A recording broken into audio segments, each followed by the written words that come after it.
I'm Joey. I'm Jason. And this is Metal Monster Review. Today we're going to discuss a movie from 1933. This is an all-time classic, and it falls into action, adventure, and horror, all combined into one. Today we're going to discuss the 1933 movie King Kong. This is an absolute classic. And when you see it for the first time, it kind of just blows you away. You really remember your first experience sitting down and watching this movie. I remember seeing it somewhere in the 90s, early 90s, and actually it was a colorized version of the original. And just seeing this movie, and it was just so groundbreaking, and it was just such a cool action monster movie. It really holds up today as far as I'm concerned, with all the special effects, with the stop motion animation, and just the story plot in itself. Jason, do you remember the first time you sat down and watched King Kong? I remember it was same as you, is in the 90s. It was TNT. I know. That's where I saw it. Many a times we do this show, I mentioned TNT Monster Vision, but I don't know if it was Monster Vision, but I know it was TNT the first time I seen this movie. And once again, I drove my mom fucking nuts. I had her go to the dollar store and buy a blank tape and looked at the TV guide, waited for it to come back on again, and she recorded it for me. And I had to watch it over and over. Like you said, it was so groundbreaking. It was. The stop motion, it just blew me away as a young kid watching that. I mean, could you imagine if you were seeing this in the 30s? You wouldn't know what the hell to think. Well, I couldn't imagine that. I thought there was a fucking giant gorilla running around. So, but now that we've mentioned all that, and see, like, as we discuss this here, our first impressions of watching this movie, Jason, would you like to talk about the plot of the movie? Yeah, I'm going to keep the plot pretty simple because I'm sure everybody knows King Kong. But they want to go, Carl wants to go make this movie. He finds a woman and they go to this island, Skull Island. And the natives want to take her to sacrifice to Kong. They want to trade her with other women, but they don't want to do it. You want to repeat that one line that one skipper says? Bala. Bala. So he claims that, basically that he can communicate with them, speak, and they're trying to wheel and deal, and says, look, we'll give you 6 of our women for yours. So, and the woman that we're referring to here is probably considered the original Scream Queen, Fay Wray. Yeah, definitely. And what a hell of a set of pipes she had there when she would let out a scream when she seen Kong. And even when they're on the ship over there, because, they're like, holding up the camera. Okay, look up. You see something. You're horrified. Scream for your life, Anne. Scream for your life. And she lets out that bellowing scream. And they're like, well, what do you think she's really going to see when we get there? And they end up kidnapping Anne. Anne gets kidnapped later. And she's going to be used for the sacrifice for Kong. Well, Kong takes an interest in her and kind of carries her around and just keeps her. But so many cool scenes here with the stop motion is that when Kong takes her and puts her up in a tree, here comes a fucking T-Rex.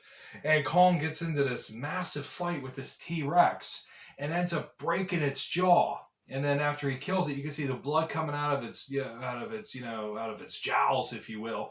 He starts playing with it, you know what I mean, to make sure it's dead. Like, either making sure he's dead or he's just that damn proud of his work. You know what I mean? And what's some of the scenes that stand out with you in this? Part of my favorite scene from this movie, you were talking about the T-Rex fight. Well, right before that happens, he hears Anne scream. Well, before that, he's messing with the people trying to come save her. But it's the famous log scene. But the part that I love the most is after he knocks all the people off the log, Jack managed to climb in this little cubby hole. Yeah. And just the fact Kong realizes he's in there, and Kong slowly backs up and then tries to surprise Jack to get him. Just the fact that his hand's swooping in there trying to get him, and Jack pulls the knife out and stabbing at him to keep Kong away.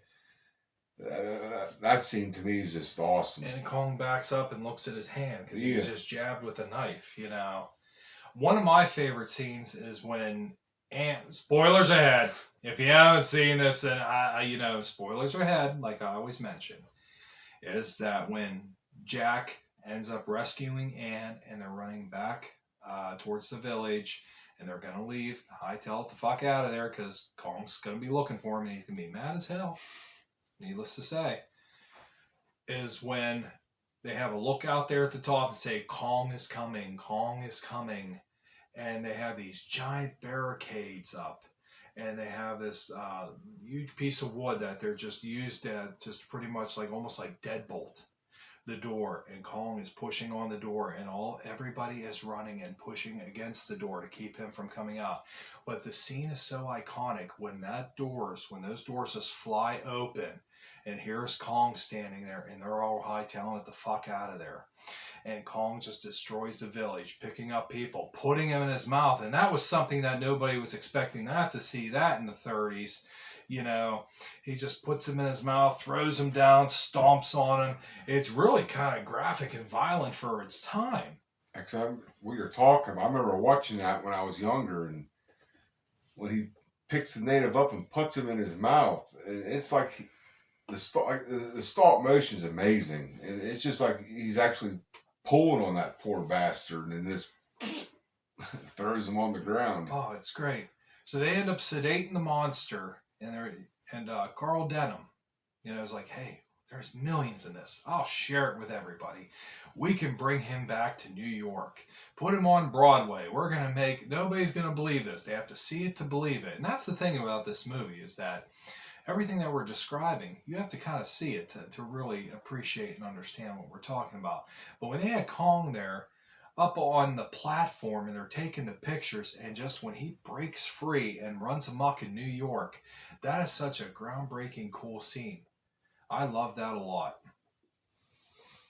He ends up climbing the Empire State Building, one of the most iconic things.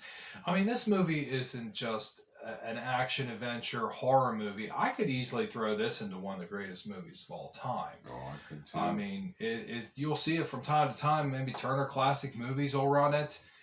You can find a copy of it on DVD somewhere, but if you get a chance, sit down and watch this. And there's a lot of people say, well, I don't want to watch it because it's in black and white. I was getting ready to say that. Fuck them. They don't know what they're missing here. This is an absolute classic. And you were talking about Fay Wray, the first Scream Queen. I tell you what, some of them dudes in that movie could be some Scream Queens. Yeah, there was a lot, and there was a high-pitched screaming when everybody was getting killed, especially you mentioned the log scene. Ah! Ooh! Like what the hell? Do you really go, ooh? You know what I mean? You have a 50-foot gorilla shaking you off a giant log and you're about to fall to your death. You go, ooh! Ooh, this is gonna smart? Give me a fucking break. I thought that was a little, but hey. Another, you're talking about stupid shit. I don't know about you. If I'm getting chased by a bronchosaurus, I'm not gonna climb a fucking tree. Did you see how fast he climbed that tree? Oh, I know. Real quick. I mean, you ever see me try and climb a tree? It's not going to be a pleasant sight.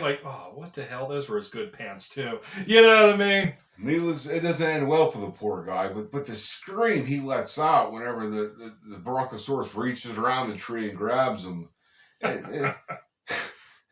it's actually terrifying. Like I said, it is. This movie, when I watched it when I was in my teens, it gave me fucking nightmares.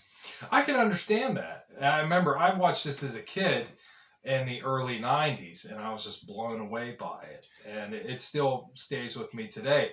I have a little more appreciation for it now. But, I mean, it's just, there was a lot of groundbreaking stuff with this, too. And it just, Kong's roar. I mean, that's so iconic. Didn't they take a couple different animals and spliced it together? I mean, you're more the Kong expert here. Yeah, I know I know they used a lion. They used a lion for one of the sounds of Kong. I honestly can't remember the other ones, but I know for sure lion's one of the sounds they used. And that's a pretty cool effect, I thought, too. And this movie inspired 2 remakes. And to me, the 33 version, nothing holds up to it. Even with the CGI they have today, the 33, it's still, I think Kong still looks amazing in this one. Oh, without a doubt. And when they were doing the stop motion, if you watch that movie, it always looks like Kong's fur is moving. Do you notice that? Actually, yes. I do know what you're talking about there, and especially after, like, if he was wounded or something, he's, like, holding himself, you know, you can see almost like the fur is actually moving. And I did notice that little detail there. And that's actually from the stop motion whenever they would touch the model to move the frame. But it turned out it actually made it look like it was actually like the muscle tissue and everything moving, which it makes it look awesome. And even at the end, spoilers ahead, even at the end when the planes are shooting him, you know, it almost looks like, you know, after he falls, it'll look like there's like blood coming out of the wound. If you look closely at it, just to elaborate a little bit on what you were saying. And a little trivia, that this movie expired for Godzilla. So to me, I think Kong's probably one of the first monsters, giant monsters. I can't disagree with that. Even if I wanted to argue that. Ishiro Honda, the director of Godzilla, he wanted Godzilla to be stop motion, just like Kong, but they said it would take all the shit he wanted to do. It would take years, like 2 years to make this movie, and Toho didn't have the time and money to do all that shit, so that's why they went to a guy in a suit. And here's another thing too, since you just mentioned that, could this be considered one of the first giant monster movies ever made? I would believe. I mean, I don't know for a fact. There's probably more research to be done. Yeah. I mean, but look, this came out in 33 here. I mean, Godzilla didn't come out till 54. Could this be one of the first early, like, giant monster movies ever made? And that's another thing that can be groundbreaking and hold up to this. And I don't know about you, but there's certain movies where if you watch a movie and you enjoy it, and you watch it multiple times, you pick up on different things. And I think this is one of them movies, like, every time I watch it, it's like I find something new that I haven't seen before. And that's a cool thing. That's how you know it's a real classic. And sometimes I'll notice that too, but even like on a non-horror related movie, The Godfather. Yeah, I'll pick up on a line I never noticed or something, you know, in the background going on that I never noticed before. But that's how you know you're watching an absolute classic when you find something. You mentioned The Godfather. Every time even though I've seen that movie so many goddamn times, every time it's on TV, oh, Godfather's on. Oh, yeah. I gotta sit and fucking watch it. Thanksgiving used to be good for that because yeah. they used to run it all day, you know.